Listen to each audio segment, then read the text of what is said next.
Hey guys, today I'll show you a horror TV series named Freakish Season 1. Spoilers ahead, watch out and take care. The drama begins at Kent High School located in a peaceful town before the apocalypse. It was Saturday when these students could have been enjoying their day off at home. However, because they broke school rules, the two classmates, Grover and Violet, were required to stay behind and perform community service under the coach's supervision. The campus was occupied by a significant number of students who were participating in club activities. As Grover and the others were engaged in their community service, the school's alarm suddenly went off. Everyone's first reaction was that it was a drill. However, the student council president candidate Natalie believed that a drill would never take place on a weekend. Grover's younger sister Mary ran to inform the coach that it wasn't a drill, but instead, a chemical factory had caught fire. After hearing this, the students immediately followed the coach to the school's emergency shelter, located in the basement of the teaching building. The enclosed space was considered a decent refuge.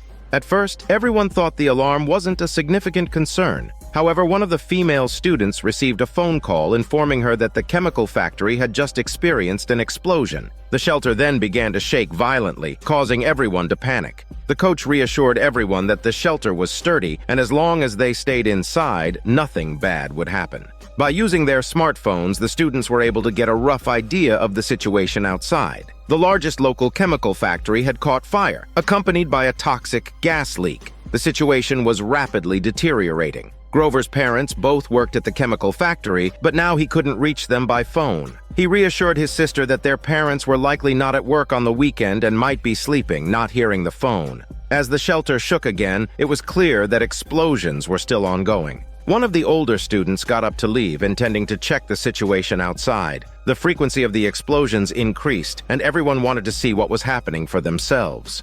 When they reached the entrance of the teaching building, they saw through the gates that the chemical factory had been reduced to rubble amid the explosions.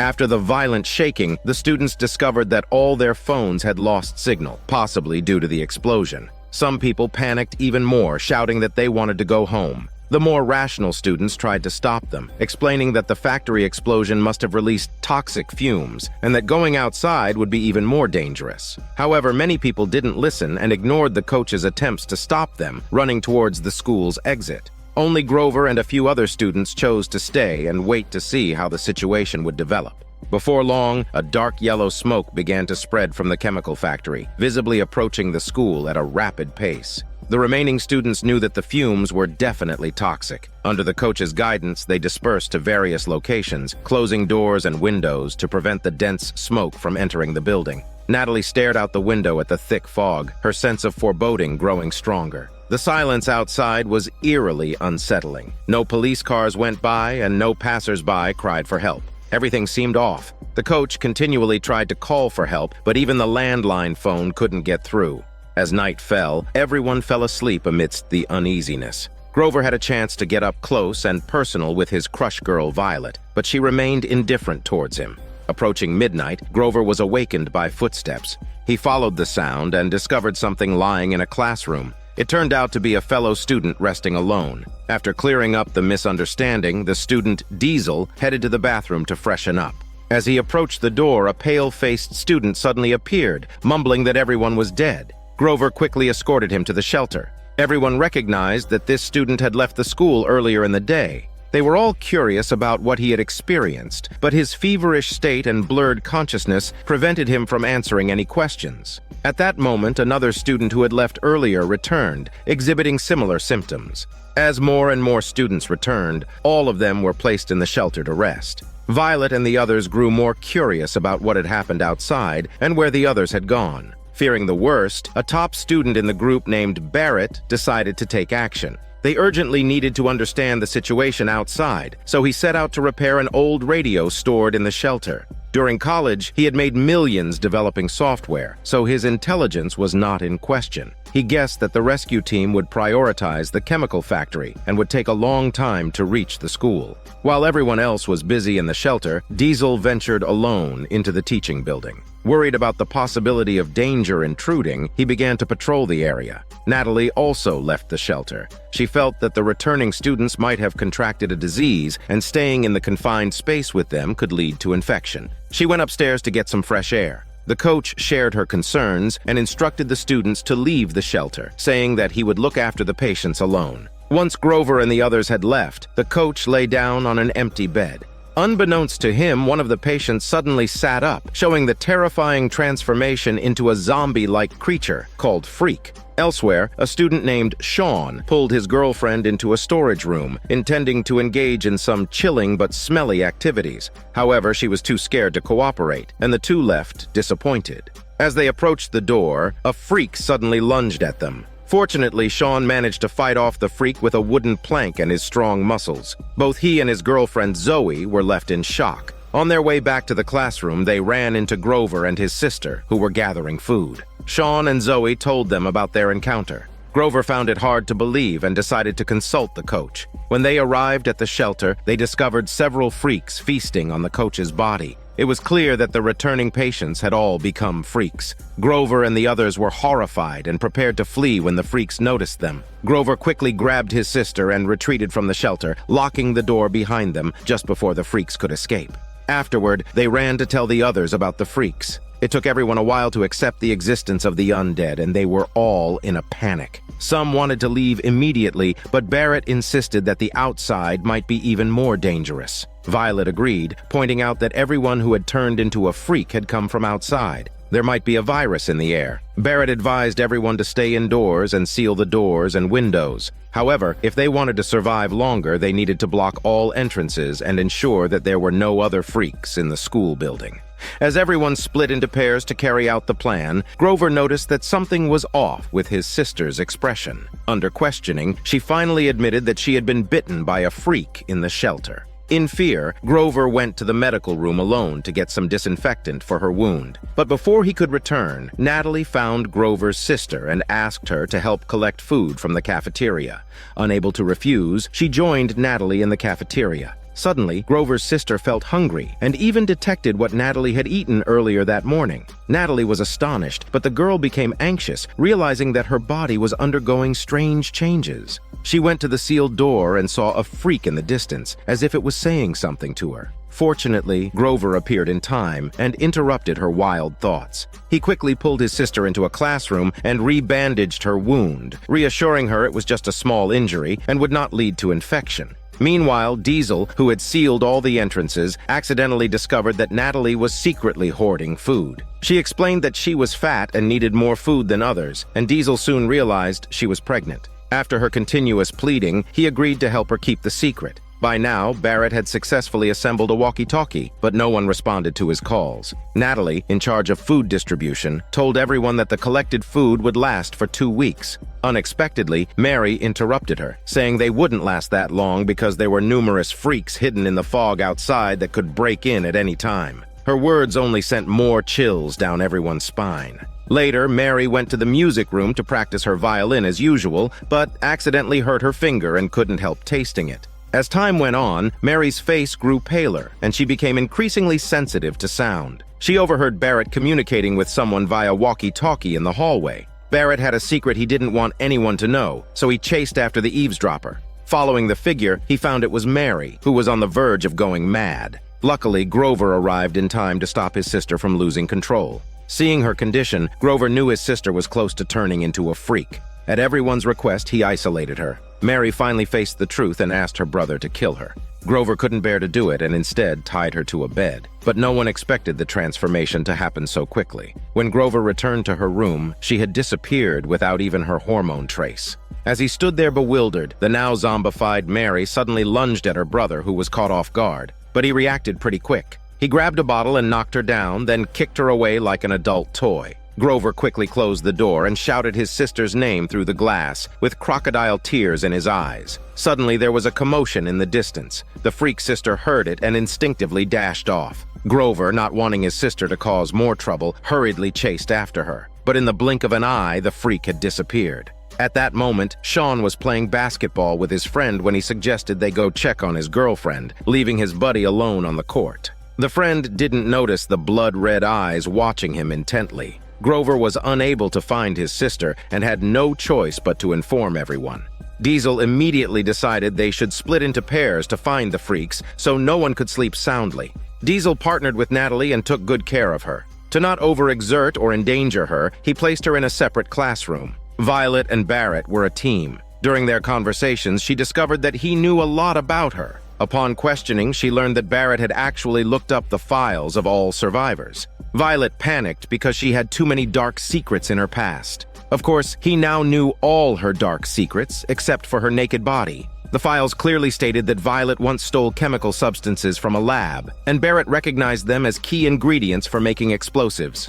A few days later, there was a massive explosion at a chemical plant, and he deduced that Violet caused the disaster. Violet was furious, cursed at him, and stormed off like a mad cow. Another pair was Sean and his girlfriend Zoe. They discovered a pool of blood in the gym's locker room. Sean told Zoe to stay put while he cautiously investigated. Zoe heard noises in the adjacent hallway and saw the zombified Mary feasting. She screamed in terror as the freak slowly approached her. Desperate, she climbed over the lockers and happened to meet her boyfriend, who came to her rescue. He bravely pushed the freak away and escaped the locker room with Zoe, locking the hallway door behind them, finally escaping danger. Not long after, Grover arrived, having heard the commotion. He tried to wake his sister, but it was futile. Zombie Mary chased Grover relentlessly until they reached a basement storeroom. With nowhere left to run, Grover repeatedly threw her down and quickly withdrew, locking his sister inside. Soon, all the survivors gathered. Sean, furious, wanted to kill Mary, as his friend had been killed by her. Grover stepped in to stop him, arguing that his sister was just sick and there might be a cure outside.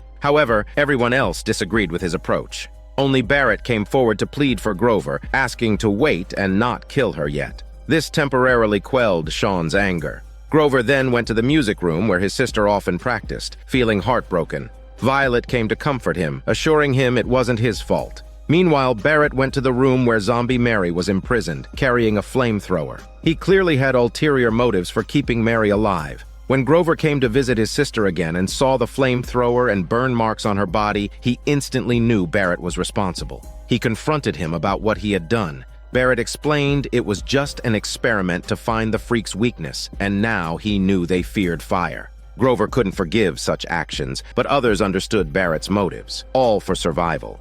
Barrett even asked everyone's opinion on whether to continue the experiment. Most people raised their hands in agreement. Disheartened, Grover went to the storeroom by himself, prepared to end his sister's undead existence. He'd rather have her dead than caged and experimented on by others. But in the end, he couldn't bring himself to do it. By chance, Diesel passed by. Grover asked him to help him end it all. Together, they sent the zombified sister into the fog outside the school building.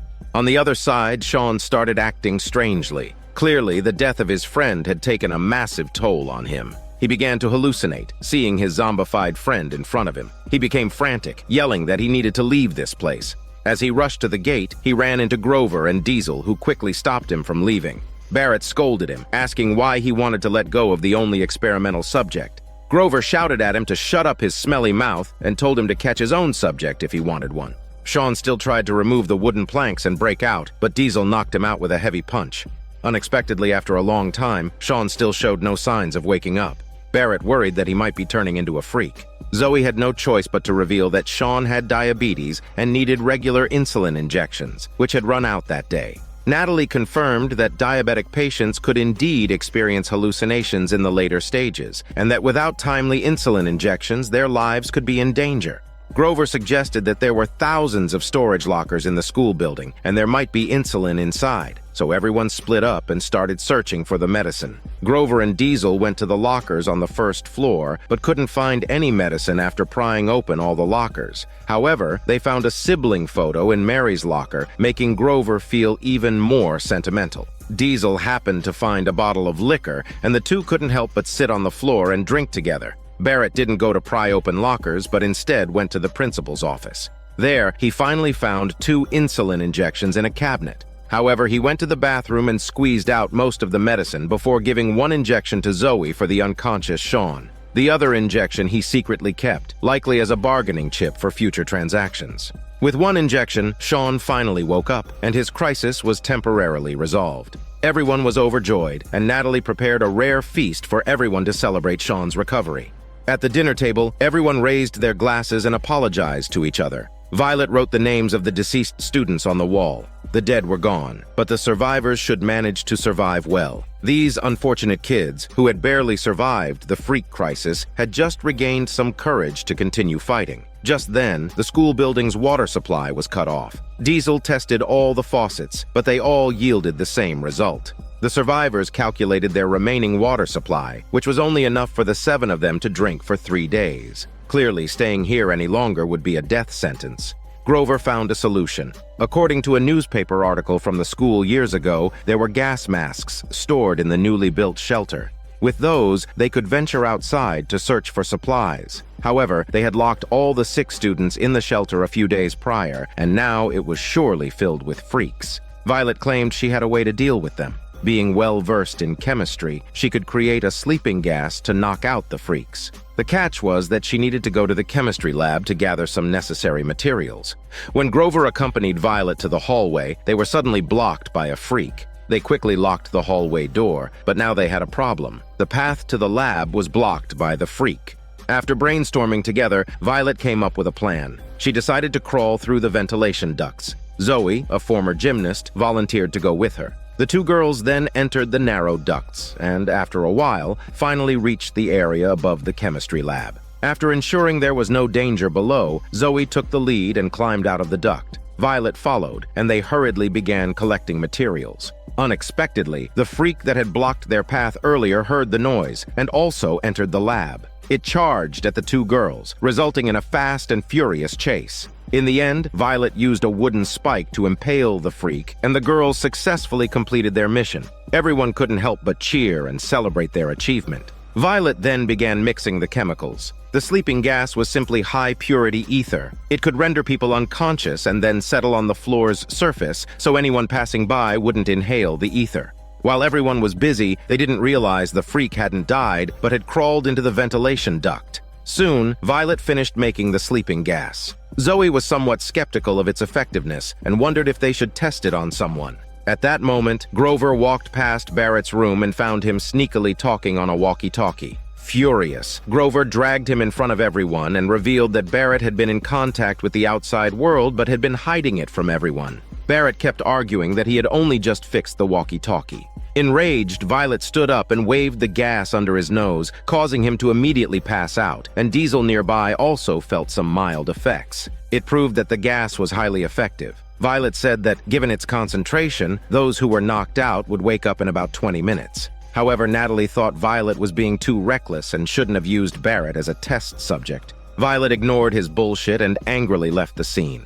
As she was about to search for gas masks in the shelter, Violet knew the journey would be extremely dangerous. She opened her phone and started recording her last words. It turned out that the chemical plant explosion that caused this disaster was indeed related to Violet. It's revealed that she had stolen materials from the lab, intending to blow up her scumbag boyfriend's car, unaware that he worked at the chemical plant and drove the car there. The explosion spread, causing an accident at the entire facility. Now Violet was filled with guilt and vowed to take responsibility for her actions. Soon after, Grover and the other 2 arrived at the entrance of the shelter. Inside were terrifying freaks. To get the gas masks, they would have to face another fierce battle. After carefully planning for some time, they confirmed their following tasks. Grover quietly unlocked the door, flung it open, while Sean immediately threw the custom-made gas inside before quickly closing the door again.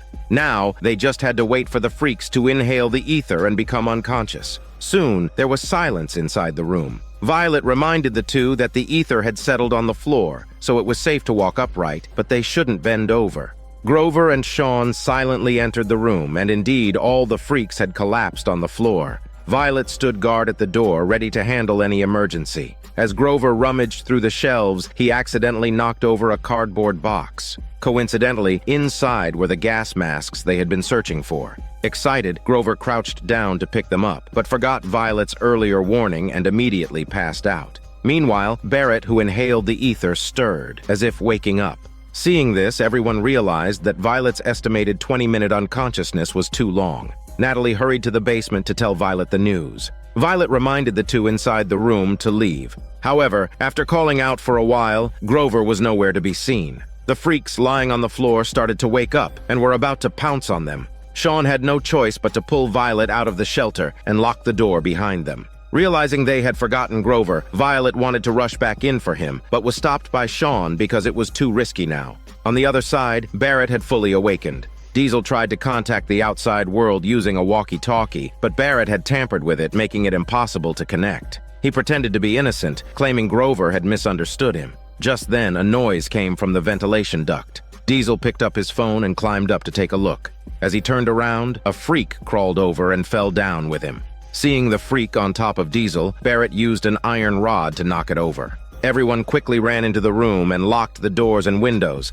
Zoe checked Diesel for injuries, but luckily he wasn't bitten by the freak. After the noise outside subsided, everyone left the room to check. Unexpectedly, the freak popped up again and chaos ensued. Barrett was tackled by the freak, but Zoe took out a dagger and stabbed the freak in the head, showing that the delicate young girl of the past could become a tough woman capable of killing freaks in just a few days. Meanwhile, Grover regained consciousness in the shelter, but just as he was about to make a move, the freaks detected his presence. He quickly crawled under a bed and then jumped onto a bunk bed, dodging the freaks while shouting for help in a chicken voice, causing the others outside to know that the chicken man Grover was still alive, and they decided to risk their lives to save him. Sean came up with a plan. He grabbed a chair to shield himself and pushed all the freaks to one side. Grover seized the opportunity to crawl out of the room. The others followed suit, locked the door, and rejoined him. Grover didn't forget to bring the gas masks, and although they encountered several mishaps along the way, the group of survivors finally achieved their goal.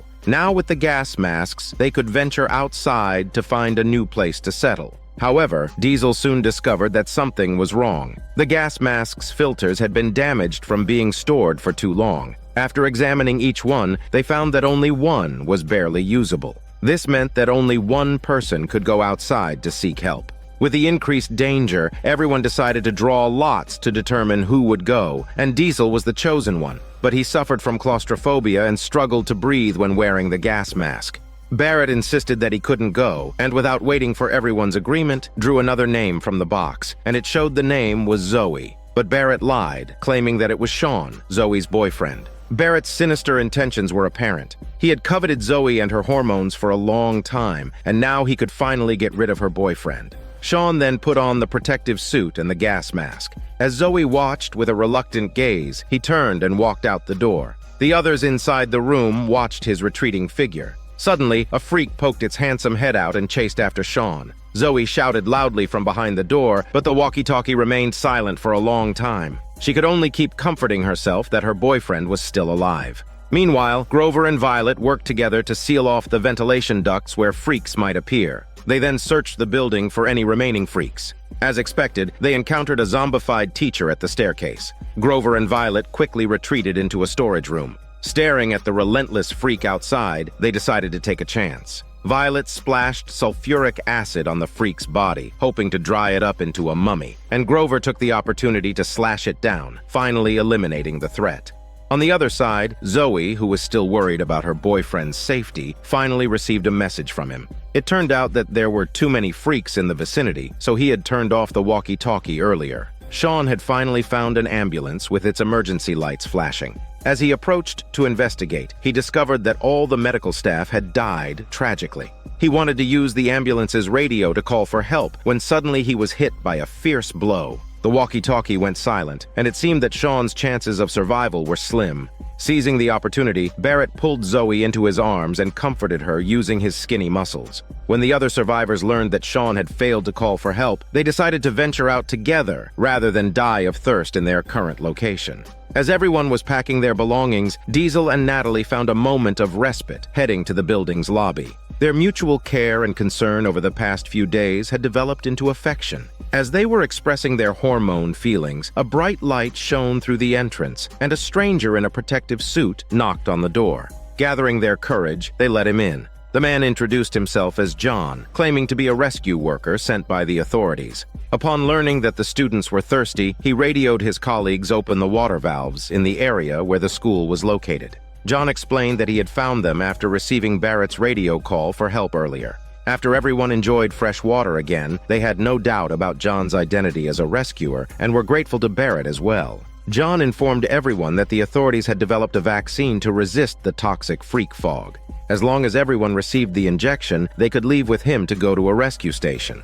Barrett was skeptical about this claim. If there was a vaccine, why would John still wear a protective suit when he entered? John's explanation was somewhat evasive, saying he had been outside for 2 days, and the suit was just to isolate dust like a giant condom. The others found this reasonable and were overjoyed at the prospect of a new beginning. Violet and Grover in particular cherished the difficult experiences they had gone through, and they established a romantic relationship. Natalie accidentally saw Barrett sneakily doing something and approached to find that he was actually deleting records of the intrusion into the chemical plant's defense system. Barrett said it was a matter of great importance and asked her to keep it a secret, but Natalie ignored his plea and reported the suspicious Barrett to John. John thought this was a serious issue and immediately checked the room, only to find that the computer data had been destroyed and Barrett had disappeared. Grover went to search for him. Finally, in an office, he found Barrett in a hurry, holding a vial of vaccine. Under Grover's questioning, Barrett eventually confessed the truth. It turns out he was a computer hacker who had previously used the radio to contact other hackers, planning to infiltrate the chemical plant's database. They all suspected that there was something fishy about the explosion and that there was something off about John, the rescuer. It was impossible for any vaccine to be developed in just a few days.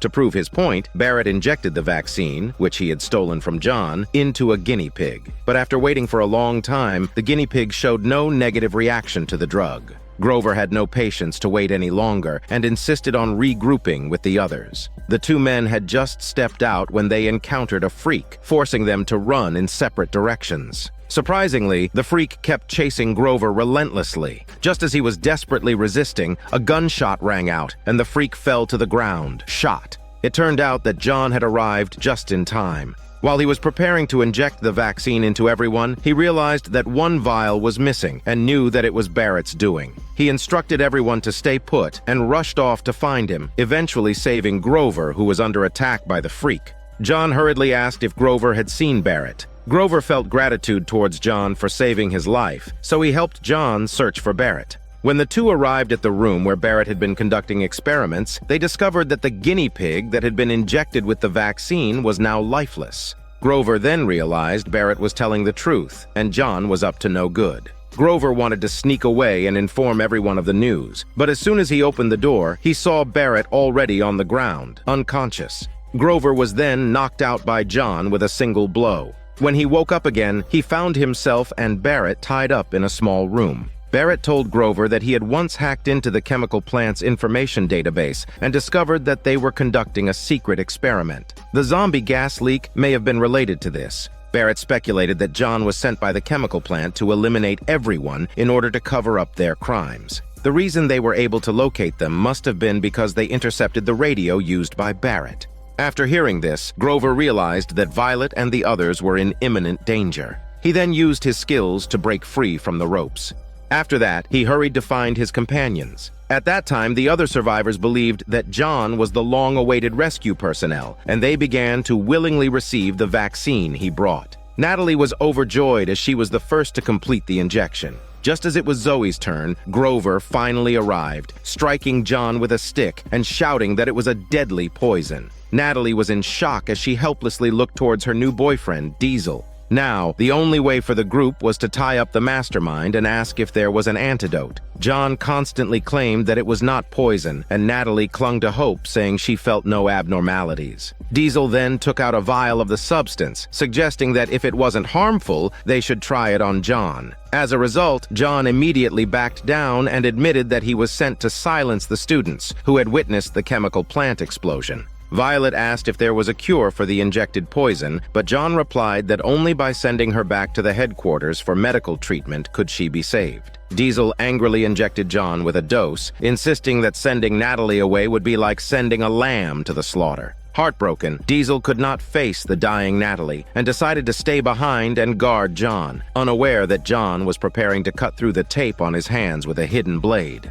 Grover and Barrett searched John's backpack for useful clues. Inside, they found a work ID from the chemical plant, confirming Barrett's suspicions that John was not a rescuer. Grover also discovered a card with instructions to bring back the target person. After reading it, he hastily pocketed the card. Noticing nothing else, Grover and Violet decided to question John again, but when they returned to the hall, they found he had disappeared. The two followed traces to the end of the corridor, where they found Diesel sitting weakly on the floor. Just minutes earlier, the bound John had been taunting Diesel, saying Natalie was dying, and all he could do was sit there. Enraged, Diesel stood up to teach John a lesson, but as he approached, the now free John suddenly attacked, grabbing Diesel's arm and striking it until he dropped his gun. Knowing he was outmatched, Diesel fled, but was shot by John. Fortunately, before leaving, Diesel had taken John's protective suit, preventing him from leaving and seeking reinforcements. Natalie carefully bandaged Diesel's wound, which seemed not fatal, ensuring his temporary safety. He told everyone that John's gun only had 4 bullets left, and Grover believed they could fight back with their numbers. Barrett hid the protective suit, while Grover and Violet went to confront John. Their plan seemed perfect at first. Grover relied on John's reluctance to kill him and drew his attention, while Violet attempted a sneak attack. However, John managed to capture Violet and forced Grover to retrieve the protective suit in exchange for the hostage. On the other side, Diesel isn't feeling any better either. Just a moment ago, Natalie suddenly started bleeding from her nose. There's no doubt that the poison inside her has started to take effect. Natalie feels reluctant. She just got together with Diesel, and now they have to part forever. Diesel keeps comforting her using both words and muscles, reminding her of the beautiful memories they've shared. He then joins forces with others to put on protective suits and prepare to exchange Violet with John. This man keeps his promise and releases Violet after receiving the protective suits. But it's not that he doesn't want to shoot, but the bullets in his gun aren't enough to kill the people in front of him. John comes to a safe room filled with freaks, quietly unlocking the door and tossing away a cylinder. The noise immediately attracts the freaks. Before leaving, he leaves this gift for Grover and the others. Little does he know that the students aren't planning on waiting for death. As John approaches the freak-infested school building, his protective suit suddenly emits a beeping sound. This is a device that Grover secretly installed on the suit earlier. The pleasant beeping attracts all the nearby freaks. Poor John is inevitably killed by the swarm of freaks. Inside the school building, Diesel and Natalie are bidding their final farewells, while Grover and the others worry about their current situation. Suddenly, noises come from the basement. It turns out that all the freaks from the shelter have rushed upstairs. Caught off guard, Grover and the others have no choice but to fight the freaks hand to hand. But there are too many freaks, so they temporarily take refuge in a classroom. Just as the freaks are about to break in, Natalie, who was resting in another room, suddenly appears. She desperately makes noise to attract the freaks outside the door. Knowing that her life is nearing its end, she decides to sacrifice herself to give her companions a chance to escape. Grover holds back Diesel, who wants to fight to the death, and they escape the freak-filled corridor in immense grief. They watch as Natalie sacrifices herself for them, leaving everyone in despair. Grover feels the most guilt because he knows that John wasn't targeting everyone present, but only himself, as indicated on his mission card. That explains why he hit it quickly earlier when he saw it. While Barrett is comforting a heartbroken Zoe, her boyfriend Sean suddenly returns. His face, however, looks strange, and he says that they followed him here and he had no choice. Several figures can be seen moving outside the school building, obviously trying to break in. The story then goes back 48 hours earlier. Sean, who was searching for help outside, accidentally discovered a walkie-talkie in an ambulance. Just as he was about to make contact, he was suddenly attacked by freaks. Fortunately, he is a good fighter and manages to eliminate the freaks. Sean quickly starts the ambulance and races to the police station, where he finds that the place hasn't been overrun. He uses his last ounce of strength to run inside and shouts for help before passing out. When he wakes up 12 hours later, a woman dressed as a policewoman tells him that he had fainted due to severe dehydration and high blood sugar, but he's fine now. Sean hurriedly tells her that his friends are still in the school waiting for rescue. The policewoman is delighted to learn that there are 6 survivors without weapons in the school and promises to send help immediately. Sean is puzzled as to why the policewoman would leave and lock him in a room. Driven by curiosity, Sean easily picks the lock and begins exploring the place. He bypasses the office area and goes upstairs, where he sees doctors performing human experiments and even a torture room. Sean senses that something is wrong. This place isn't an ordinary police station. He then sneaks into an empty room filled with personal items and finds his gas mask. He puts on the protective gear and escapes the police station. Meanwhile, the policewoman discovers Sean's disappearance and starts searching for him. She soon spots him fleeing and follows him. As Sean safely returns to the school building, he unknowingly leads this group of unidentified armed personnel to the location. Barrett realizes that something is wrong and tells everyone to hide. Strangely, the lights outside the door only flicker before disappearing. Barrett speculates that the intruders are assessing the situation and will break in once they have all the information. He blames Sean for exposing their location, but Sean argues that he just wanted to get back to them sooner. Zoe interrupts and tells Barrett to find Grover and the others first. Sean vented his frustration on Zoe again because when he just returned, he saw her hugging Barrett. Zoe explained that she was only seeking comfort due to the sadness of her friend's death, which finally dispelled Sean's resentment. In the classroom, Grover and Violet discovered that this group of outsiders were wandering around the school building. Instead of forcing their way through the main entrance, they chose to sneak in from the side door. It was too late for Grover and others to escape when they became aware of this, so they hurriedly hid in a lab. However, the policewoman quickly searched the lab. Sean stood up and surrendered to protect his companions. When questioned by the policewoman, Sean claimed that he hadn't found his companions since he returned. The policewoman was not so easily fooled and connected to the school's broadcast system to interrogate Sean. Unable to bear the screams, Zoe wanted to rescue him, but Grover stopped her, emphasizing the need for strategy. At this point, Barrett said he had a plan. Barrett and Grover used the terrain to their advantage, luring an intruder to a designated location. Then Grover appeared, attracting the intruder's attention with his status as the target. Diesel attacked from behind, killing the intruder. However, the disappearance of her henchmen soon aroused the policewoman's suspicion. She learned from another man that the target had not been found on the upper floors, so she took Sean to the location where the dead henchman had been patrolling, only to find him being eaten by a freak. This was actually a setup by Grover and his friends to make the policewoman believe they were not in the school building. The trick worked, and the policewoman thought she had completed her task. She broke Sean's leg, attracting nearby freaks with his screams. She then left the school building with her henchmen, reporting to the headquarters that the school had been cleared. Although Grover and his friends escaped once again, the unfortunate Sean was in danger. Freakish Season 2. Drama begins at Kent High School after the freak apocalypse, which was caused by an accidental explosion in a chemical plant. Now the students in the school became some of the few survivors. They had to be constantly on guard against freaks, while also dealing with waves of armed personnel sent by the chemical factory to silence them.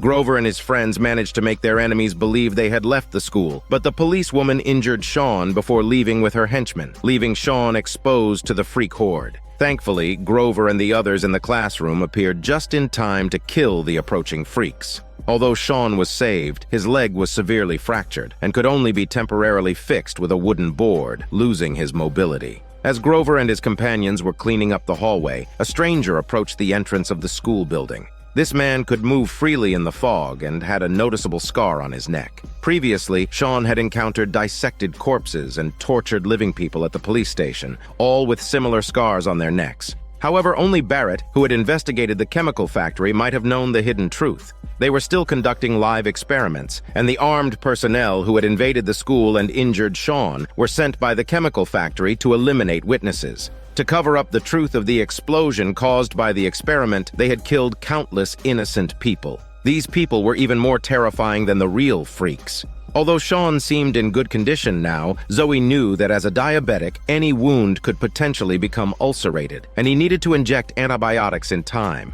Unfortunately, Zoe had been to the school infirmary before, but didn't find any medicine. Grover thought there must be medicine in the ambulance that Sean had driven back, so he decided to take a risk and go check. Under the heartfelt urging of his girlfriend Violet, Grover put on his protective gear, strapped on the gas mask for his dog, and went to the ambulance not far from the school alone. There, he searched everywhere but couldn't find any antibiotics. Just as Grover was about to leave, he noticed a group of freaks passing by, completely ignoring him and heading straight towards the school. Meanwhile, the survivors inside the school also noticed something was off. Diesel had just encountered a freak in the corridor. After knocking it down with a bat, he discovered a piece of clothing wrapped around the freak's leg, the same clothing his girlfriend Natalie wore. As he sat down in despair, the freak got up again, but instead of attacking, it let out a strange cry and continued to move forward. Even when Diesel knocked it down, the freak kept trying to crawl as if attracted to something. Diesel quickly informed Barrett, who also thought something was wrong, and rushed to the entrance to find a large number of freaks gathered outside, letting out strange cries and constantly banging on the door. Barrett speculated that something must have happened to cause the abnormal behavior of the freaks.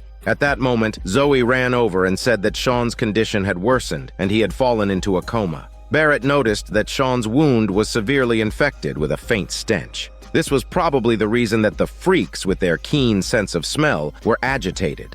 Knowing the severity of the situation, everyone hurried to the entrance to reinforce the door to prevent the freaks from breaking in. Barrett thought that this was not a long-term solution and suggested that Sean's limb should be amputated as soon as possible. Violet argued that there were no medical supplies or operating tables, so would they use a saw? Barrett also got angry, asking if they all wanted to die with Sean. At this moment, Zoe came out and said that Sean had a fever, so she went to the kitchen to get some ice. Violet was called by another man to help, as the freaks outside were getting more and more crazy, and a considerable number of freaks had also gathered at the side door. Left alone, Barrett went into the room, where Sean already knew the reason for the freaks' agitation. It asked Barrett to kill Sean and protect Zoe. Outside the corridor, the cries of the freaks grew louder, and the force against the door increased. Violet and Diesel were struggling to hold on, and Zoe was also disturbed by the noise. However, in the next moment, all the cries suddenly stopped, and the freaks retreated. Zoe immediately realized something and rushed into the room, screaming Sean's name. As expected, Sean had stopped breathing, and the survival team lost another member. When Zoe finally calmed down, Barrett comforted her, saying that she should be glad Sean died quickly without suffering too long. Suddenly, they heard a noise coming from the next room, and it turned out to be a group of strangers inside.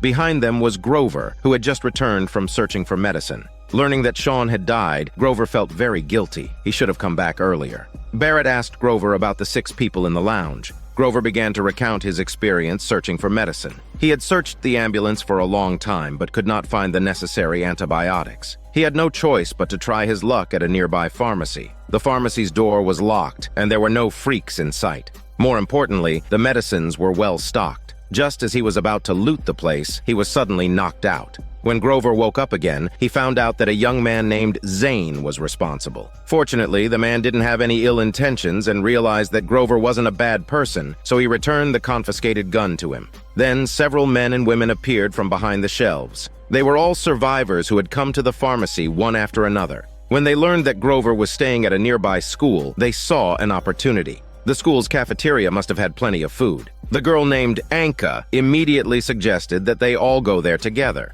Zane thought that if they stayed in the pharmacy, they wouldn't last more than 3 days. After some thought, Grover agreed to let them join. After listening to the story, Barrett knew that this was bad news. Allowing a group of strangers with unknown backgrounds to enter the school was not only a risk to their safety, but also a concern for their limited food supply. Sure enough, Zoe struck up a conversation with these newcomers and unintentionally discovered that Zane was a security guard at the chemical plant. Many of them even had handguns. No wonder Zane returned Grover's gun. He didn't need it. Grover secretly approached Zane, asking him to hand over his gun because the people from the chemical plant were trying to harm them. Zane reassured Grover, saying he was just a security guard and had no knowledge of what was happening inside the plant. Despite his words, Zane refused to hand over the gun. Violet walked in, revealing that she was Zane's ex-girlfriend. Although the scene was somewhat dramatic, Violet knew Zane well enough to know that he wouldn't do anything harmful on behalf of the chemical plant. After hearing this, Grover let down his guard. However, Zane, as an ex-boyfriend, advised Grover to cherish his life and stay away from Violet, reminding him of the time she had installed explosives in his own car. Although the chemical plant's subsequent actions indicated that the explosion wasn't caused by Violet, it was enough to show her recklessness. Upon hearing this, Grover was immediately taken aback. The attentive Violet noticed Grover's reaction and explained that her actions were a result of Zane's infidelity while they were dating. She assured Grover that she was usually rational, and her words eventually eased Grover's concerns. As the two were entangled in their issues, their companions were on guard against these newcomers, suspecting they had ulterior motives.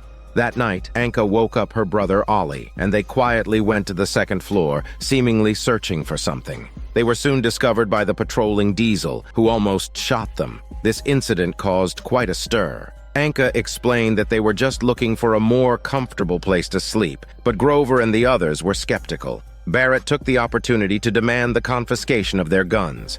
Anka was the first to hand over her weapon, followed by her brother, and finally, the reluctant Zane. Diesel immediately put the guns in the office, unaware that the scheming Anka still had a gun hidden in her bag. In contrast to this complicated brother-sister pair, the skateboarder who entered with them was much simpler. He didn't meddle in anything and spent his time skateboarding in the hallway. One day, while he was roaming alone, he heard a noise from a neighboring room.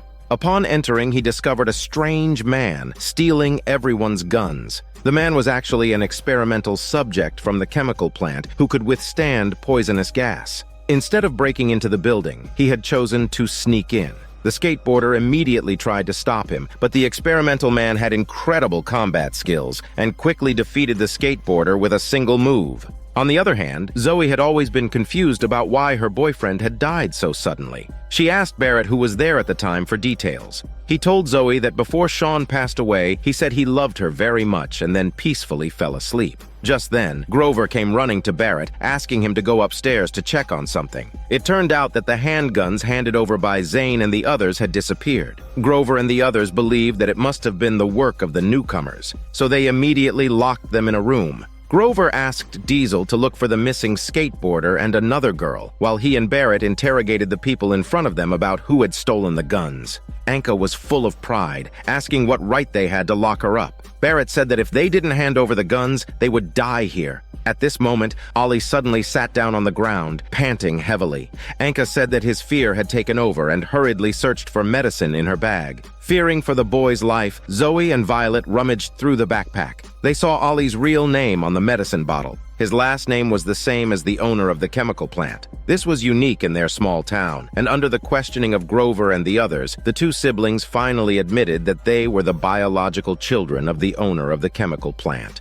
Grover and the others panicked, wondering what the siblings' purpose was in coming to the school. Anka explained that if they hadn't chosen to hide their identity, they wouldn't have been taken in. Although they were innocent, Barrett insisted that the siblings were up to something, questioning why they had gone upstairs in the middle of the night. Moreover, the people from the chemical plant had been trying to kill everyone to silence them. Meanwhile, Diesel, who had been searching for the two missing newcomers, found one of them in the hallway. As they split up to look for the remaining skateboarder, the girl discovered a blood-stained storage locker and screamed. Diesel caught a glimpse of a man with a backpack running away, but didn't have time to chase him as he rushed to help his companion. It turned out that the skateboarder had been killed and stuffed into the locker, indicating that someone else had stolen the guns. Zane and the others were finally cleared of suspicion and released from the isolation room. However, the two siblings had to stay put because they were the children of the chemical plant owner. With no other choice, Anka finally revealed that they had a signal transmitter that, once activated, would send a helicopter to pick them up.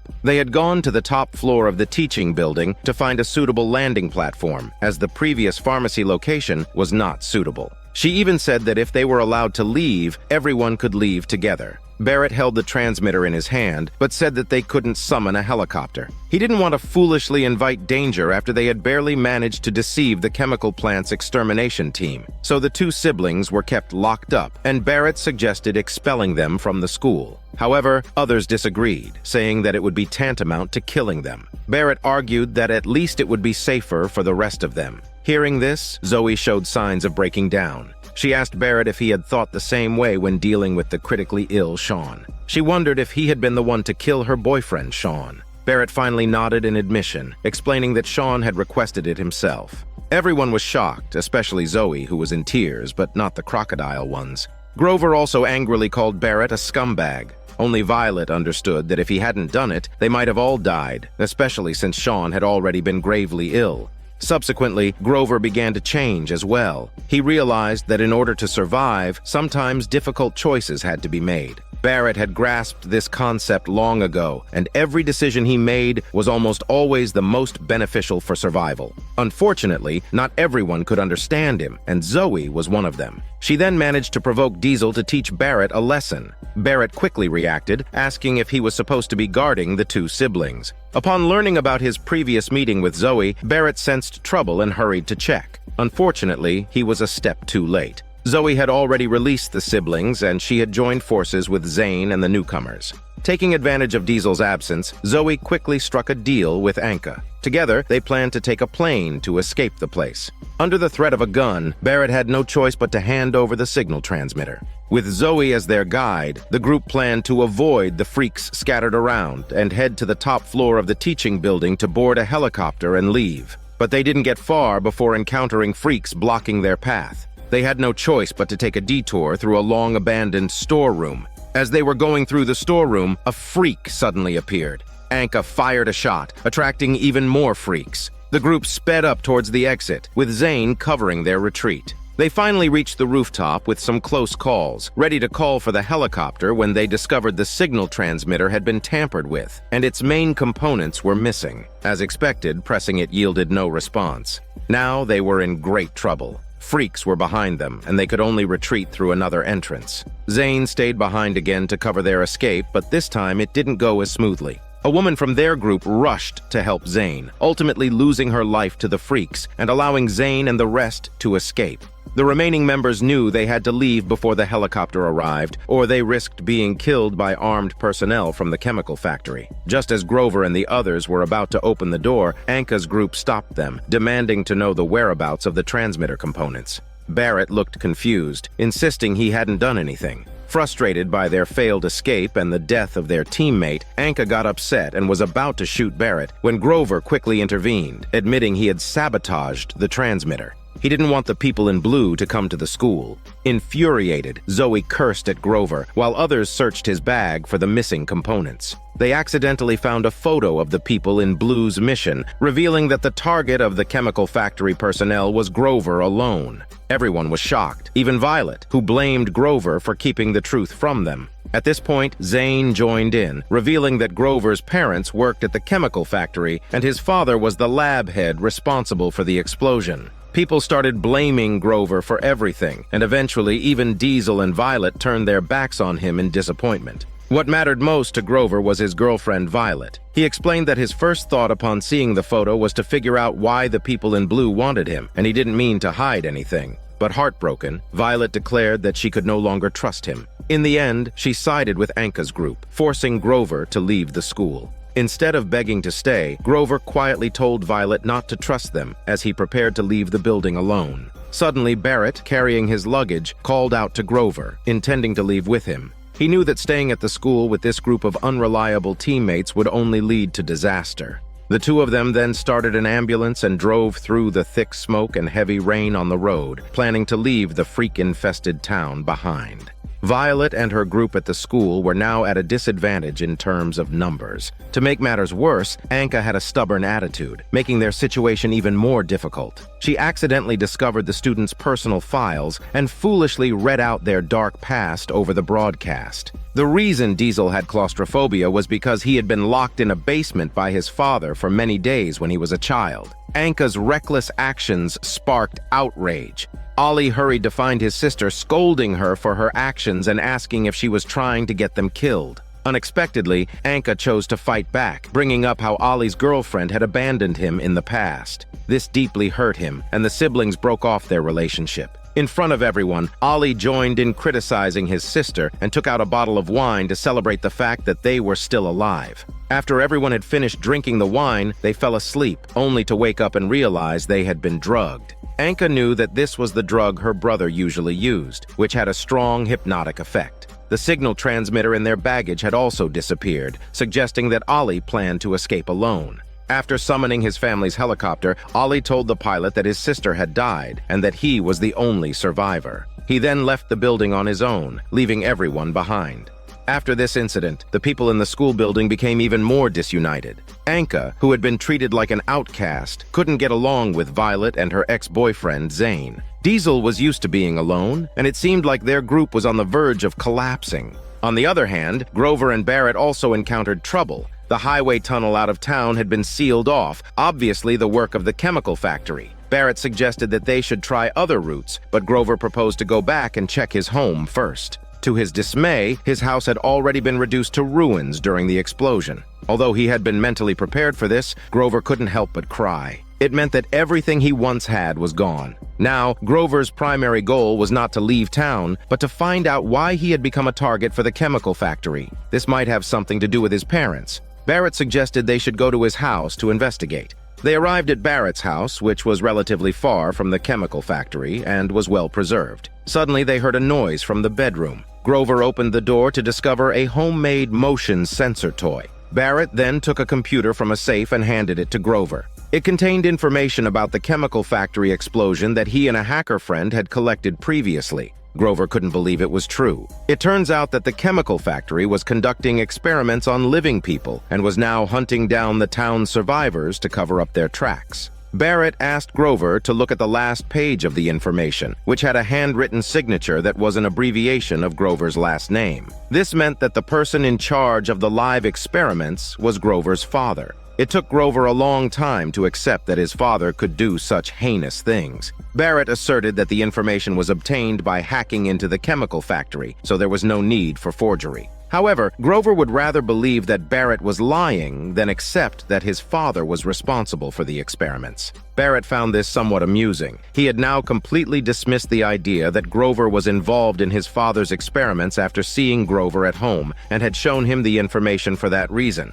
As the two were arguing, they suddenly noticed a light not far away. They were unsure of what choices they would have to make next or what fate awaited those who stayed at the school. Later in the town, the two wandering around noticed a light in a nearby house. They decided to go and investigate, but upon entering, they found that the light had already been extinguished. As they carefully searched each room, a freak suddenly jumped out. Fortunately, it was restrained by a chain and couldn't cause any harm. Just as Grover decided to leave, a smelly girl appeared. She was the neighbor who had grown up with Barrett. The chained freak was her younger brother. Her parents had gone to seek help a few days ago, but hadn't returned yet. Grover advised her not to turn on the lights, as it might attract trouble. He then tried to turn off the TV, but the girl stopped him, not wanting to miss any news announcements. While they talked, the girl had already cooked a steak, which was meant for her freak brother. However, she was disappointed once again as he didn't seem interested in cooked food. Grover thought the girl was delusional, advising her to let go and leave the place.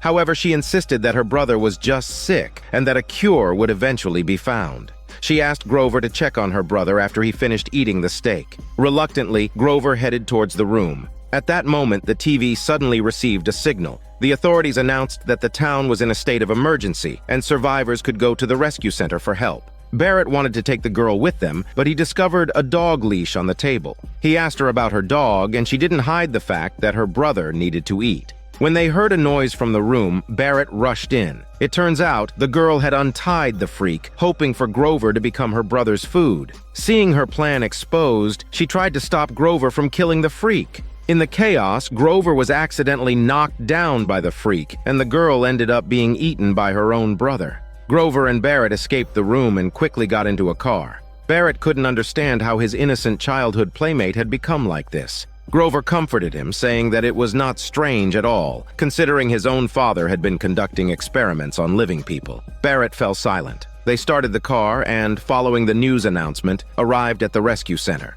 From a distance, they could see rescue facilities, personnel, and even soldiers guarding the area. It didn't seem like a scam. However, their recent experiences had taught them to be cautious. Instead of going directly for help, they decided to investigate the situation. Taking advantage of a shift change, they sneaked into a tent, changed into spare uniforms, and openly wandered around. The signal was normal here, and they could receive news from the outside world. The news from the outside world reported that an attack led to a toxic gas leak at a chemical plant, resulting in 20,000 deaths in the small town. Barrett knew that the truth was being covered up, as there was no mention of the zombie attack. The report also mentioned Ollie, who was successfully rescued, claiming his sister had died and no one survived from the local school.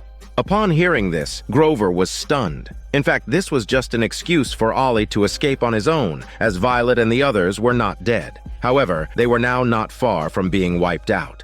Time rewinds to one day earlier. The experimental man, who secretly infiltrated the school, killed the skateboarder, and stole his gun, returned to his residence. He told his companions that he had found a good place, and now they were living in a temporary warehouse. An experimental girl in the group had a scar on the back of her neck just like the man, likely from the chemical plant's laboratory. The woman was special. When the freaks approached her, she would have a seizure. The other two were ordinary staff members. The woman had a good relationship with another girl named Haley, and they wanted to kick their arrogant leader, Thug Boss, out of their group. After learning that only a group of young people were at the school, Thug Boss and his men barged into the school. A flying knife injured the blue-haired girl. Realizing how powerful their opponents were, Diesel led everyone into a shelter. The experimental man tried to open the door but failed. Thug Boss blocked the door with an iron bar, intending to trap the occupants inside. When Diesel realized they couldn't open the door, everyone panicked. Zane counted the people and found that 2 of them hadn't made it inside, one of them being Violet. It turns out Violet was alert to the danger and hid in a classroom with Anka the moment things went wrong. They overheard the conversation between Thug Boss and his group. Thug Boss wanted to continue searching for the survivors, but the rest of the group objected. They argued that it was already too much to take over someone else's residence and that there was no need to exterminate everyone. Thug Boss mocked them, saying that those survivors were just a bunch of kids. Violet realized that her priority was to save Zane and the others, but there were intruders guarding the hallways. Although Violet could use the terrain to her advantage and escape, she needed to plan carefully to rescue the others. She then found an old bow and arrow for Anka to use, while she prepared a stun gun to deal with the upcoming crisis. Haley, one of the intruders, didn't like violence and approached the experimental girl, suggesting they leave. However, she understood the situation and knew that without the protection of the experimental man and Thug Boss, they would be close to death. Meanwhile, Thug Boss was practicing his knife skills and noticed Violet standing in front of him. She knocked him down, but decided not to kill the unconscious leader.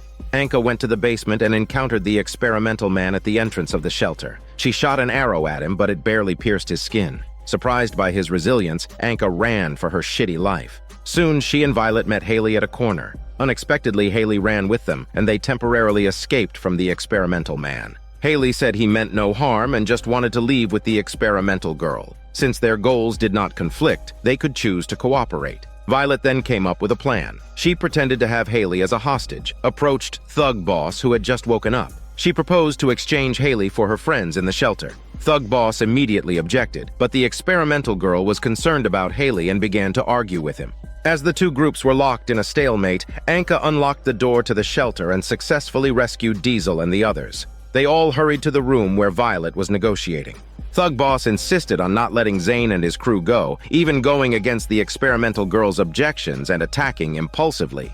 Zane and the others rushed in upon hearing screams, only to find poor Violet dead. Although they were furious, they dared not fight the powerful experimental man. Just as they were about to leave, Haley suddenly grabbed a pistol on the table and aimed it at Thug Boss. However, she didn't dare to kill, instead shooting the glass to intimidate them. Suddenly, the experimental girl collapsed, a sign that freaks were approaching. In the next moment, countless freaks were attracted by the gunfire and broke through the windows. Thug Boss was the first to suffer. The experimental man blocked the freaks, urging Haley to take the experimental girl and flee. After Diesel and his group escaped, they locked the room's door. Zane wanted to take revenge on Haley and Diesel, but they quickly explained that they were all on the same side and wanted to fight against the unscrupulous chemical factory. Diesel reminded everyone that they had inhaled toxic gas when the windows were broken, and the scene finally calmed down. Then, to the experimental girl's surprise, the experimental man who had just been lying on the ground had disappeared.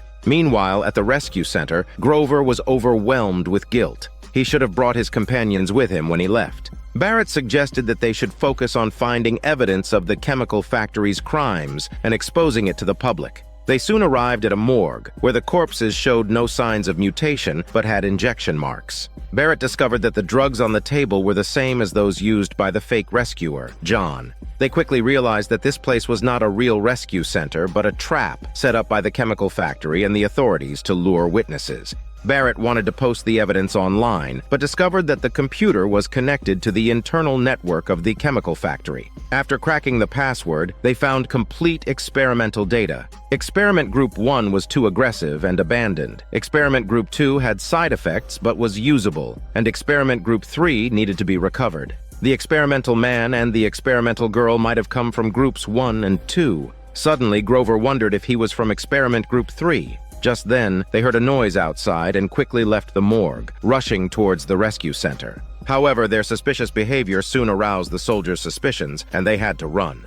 Unexpectedly, Grover was shot in the leg and fell, and Barrett could only watch helplessly as Grover was captured by the soldiers. Losing another companion in front of his eyes, Barrett returned to the car in despair, overwhelmed by regret and guilt. Suddenly, a figure appeared. It was Grover, who had just parted ways with him. After getting in the car, Grover seemed like a different person, constantly accusing Barrett of the crimes he had committed, causing the death of classmates like Sean and his neighbor. As Barrett tried to explain, he led Grover into an abandoned hardware store, a hidden base of the Hacker Alliance, aiming to expose the conspiracy of the chemical factory. But Grover suddenly laughed at Barrett, saying that Barrett had caused the explosion at the chemical factory and used the radio to attract the factory's pursuit, leading to the death of innocent companions. As the evidence piled up, Barrett broke down. At this moment, Barrett's hacker friend appeared, and Grover vanished. As it turned out, it was just an illusion created by Barrett, but everything he said was indeed his deepest secrets. Back at the school, the survivors gathered together and wrote the name of their deceased companion, Violet, on the wall. Suddenly, the experimental girl collapsed again.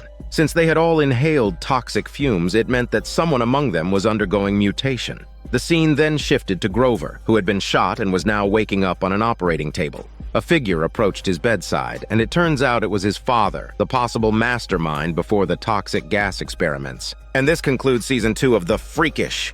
This is Daniel CC Movie Channel. Stay safe and enjoy your day.